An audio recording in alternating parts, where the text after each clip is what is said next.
Bagaimana kita harus hidup sebagai warga kerajaan sorga. Jadi gaya hidup warga kerajaan sorga, biar kita pakai dalam hidup kita, nama Tuhan dipermuliakan. Dunia melihat bahwasanya kita sudah berubah dan kita berbuah lebat di hadapan Tuhan. Nah, semua anak-anak Tuhan yang sudah lahir baru dipenuhkan dengan Roh Kudus adalah warga kerajaan sorga.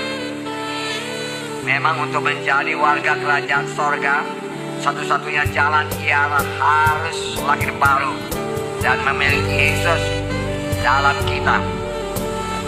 Firman Tuhan berkata dalam 1 Yohanes 5:12, barang siapa memiliki Yesus dalam hatinya, dia memiliki hidup. Barang siapa tidak memiliki Tuhan Yesus dalam hatinya, dia tidak memiliki hidup. Jadi untuk masuk menjadi warga kerajaan sorga adalah dengan lahir baru. Oleh sebab itu Tuhan Yesus berkata, kamu harus lahir baru. Yohanes 3 ayat 3-7. Yesus menjawab katanya, aku berkata kepadamu, sesungguhnya jika seorang tidak dilahirkan kembali, ia tidak dapat melihat kerajaan Allah. Kata Nikodemus kepadanya, bagaimana mungkin seorang dilahirkan kalau ia sudah tua? Dapatkah ia masuk kembali ke dalam rahim ibunya dan dilahirkan kembali? Jawab Yesus, aku berkata kepadamu, sesungguhnya jika seorang tidak dilahirkan dari air dan roh, ia tidak dapat masuk dalam kerajaan Allah. Apa yang dilahirkan dari daging adalah daging, dan apa yang dilahirkan dari roh adalah roh. Janganlah kau heran, karena aku berkata kepadamu, kamu harus dilahirkan kembali. Jadi harus dilahirkan kembali, harus lahir baru. Saya percaya semua kita sudah lahir baru, amin. Kemudian kita masuk dalam gaya hidup warga kerajaan sorga. Minggu yang lalu kita telah melihat bahwasanya setiap warga kerajaan sorga harus memiliki mental mujizat. Apakah itu mental mujizat? Suatu cara berpikir baru yang percaya kepada mujizat Tuhan dan mengarah dan berharap pada mujizat Tuhan. Kalau ada persoalan, kita senantiasa berharap mujizat Tuhan berlaku.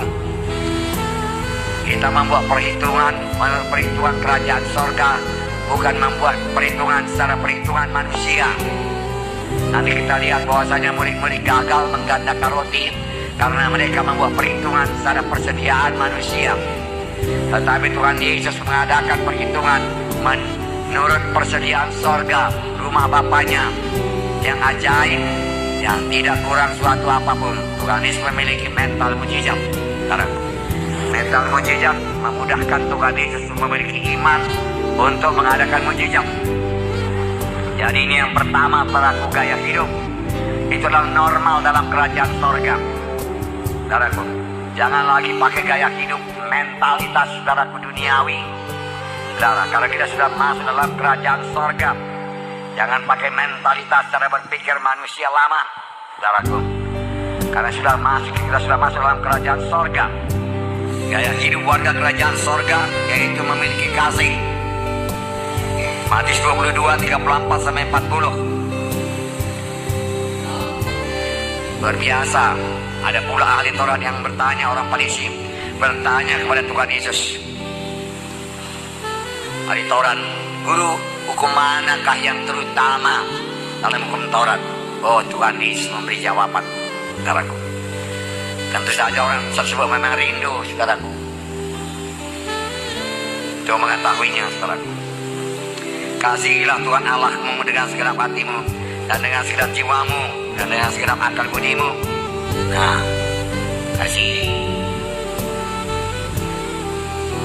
Inilah hukum yang terutama dan yang pertama. Dan hukum yang kedua yang sama dengan itu, kasihilah sama manusia seperti dirimu sendiri. Amin, saudara. Pada kedua hukum itu tergantunglah semua hukum Taurat dan seluruh kitab nabi-nabi. Jadi kasih kita yang terutama adalah kepada Tuhan. Jadi kita harus menghormati dan menghargai Tuhan. Itu artinya mengasihi Tuhan, mentaati Tuhan.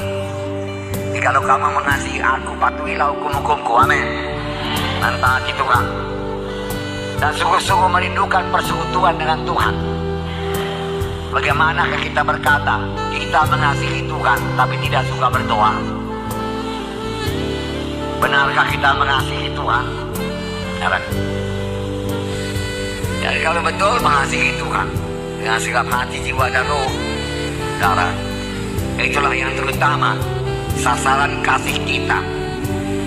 Karena kasih kita jangan pula kasih kepada orang lain, kepada diri sendiri. Memikirkan diri sendiri, mementingkan diri sendiri. Padahal kasih itu harus kepada Tuhan, saudara. Terutama kepada Tuhan, dan suka bersekutu dengan Tuhan.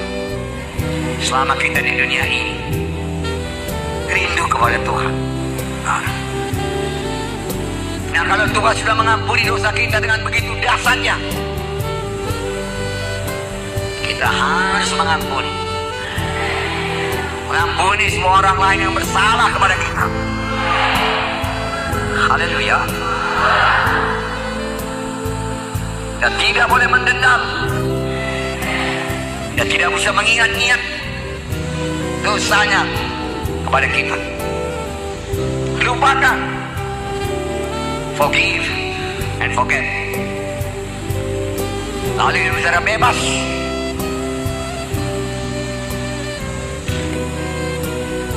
Mengasihi. Haleluya. Mengasihi.